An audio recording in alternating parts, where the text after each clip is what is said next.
It's me, Jemima. I'm back.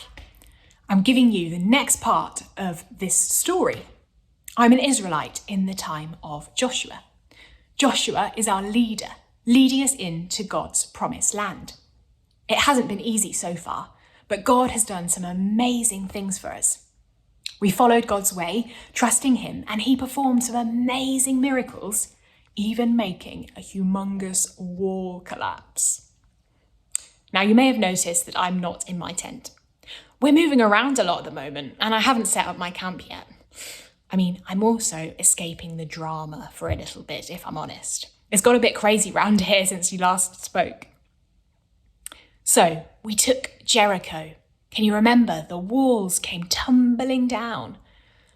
Our next step was the city of Ai. Just like with Jericho, we needed to send an army to take over the land. But there was this guy called Achan. Achan got greedy and saw some of the precious things, the treasure that we gave to God when we moved to Jericho, and wanted them for himself. He took some. He stole from God, which is crazy when you think about it. This made God angry. Achan's stealing meant that us Israelites had broken our promise to God. We'd promised to dedicate all of the precious things to him, and we'd broken that promise. It meant that we hadn't trusted God to provide for us and lead us. This meant that Joshua's next mission, an attack on the city of Ai, was a failure. 36 people died, and it left us really scared of the people of Ai. In the official report, it even says that the hearts of the people, that's us, melted and became as water. According to God's law, Achan had to die to take punishment for his stealing, for his sin. So he was killed, and all of his belongings were destroyed. It was quite shocking. But making the sin right again made us Israelites clean for God again. We took the punishment for our sin and turned back to God. And so, when Joshua sent an army into the city of Ai for a second time, God gave him success. God gave us the city. God gave Joshua instructions for an ambush, and he followed them really carefully, meaning that we won the battle and the city of Ai was ours to take, just as God had promised.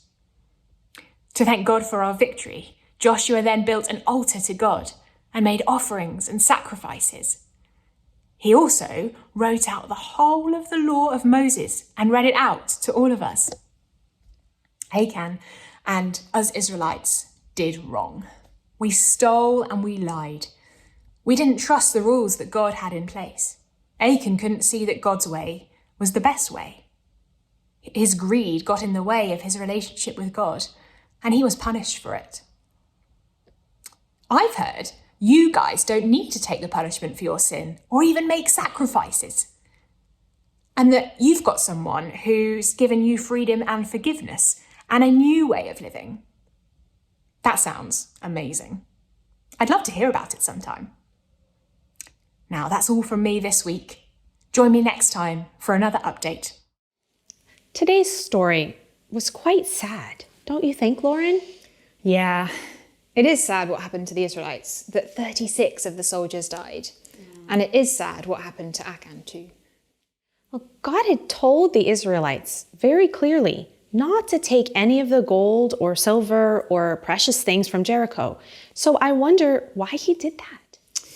Achan said that he saw them and wanted them, so he took them. I guess Achan thought that God was keeping something good from him, and maybe that he could get away with taking it, that it wouldn't hurt anyone and no one would know. But that isn't what happened at all, is it? No. Well, first of all, God had already prepared the plunder, the gold and silver and the other expensive things for Achan and all the other people when they conquered the next city, Ai. God never keeps good things from us. He wants us to wait for his way and his time. All God's rules are about that, about having what is good in the right way, rather than just doing whatever we like when we feel like it. And Achan didn't really understand how good God is, did he? No, he thought he had to try and get all the goodness for himself rather than trusting God for his blessing. Yes, and Achan didn't understand how smart God is, did he? No, because God knows that sin, like that's following our own way instead of God's, hurts us and other people. And God also sees everything that happens, not just our actions, but our thoughts and feelings and words. So even if we manage to hide our sin from everyone else, God still knows about it. And he sees how it's hurting us and often how it's hurting other people too. Well, that just makes me feel sad, Rachel. Am I supposed to be feeling sad? I thought we did happy things as kids' team. Yeah, well, Lauren, there are actually a lot of sad things that happen in life. But there is good news that God sees and knows that and cares about it. Oh, good. So there is a happy ending, because I really like happy endings. Well, the really wonderful part of God's big story is that God saw how people were so miserable being servants to sin, doing our own thing all the time, hurting ourselves and each other. And he sent Jesus to take all the punishment for our sin so that we are free to choose God's way instead of our own. That's right. That's what Jemima was talking about at the end. Yeah. Achan had to die because of what he did, but we don't have to. Jesus died in our place. We can come to him for forgiveness without that punishment. Yes, all we need to do is be honest and say sorry to God, trusting that his way is the best one. And God did one better than just taking our punishment. He sent the Holy Spirit to help us follow Jesus through our whole lives. That is good news. And it helps that God knows all about all of the bad stuff I do and say and think anyway. Yes, he isn't surprised at all by that. He just wants us to agree with him about it and bring our hearts to him so that he can clean them and fill them with his Holy Spirit and with his love. It's like, well, Lauren, can you turn that torch on for me, please?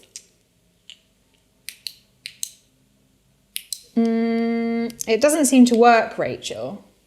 It's not giving out any light. And when I shake it, there's a weird sound too.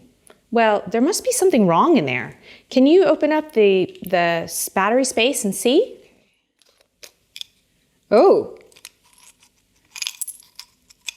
There's a lot of junk in here. Not even dead batteries, but just junk. Wow. Well, we couldn't tell from the outside, but I guess God knew what was in there. Well, let's clean that out. And here's some batteries. Okay. Let's try. Okay.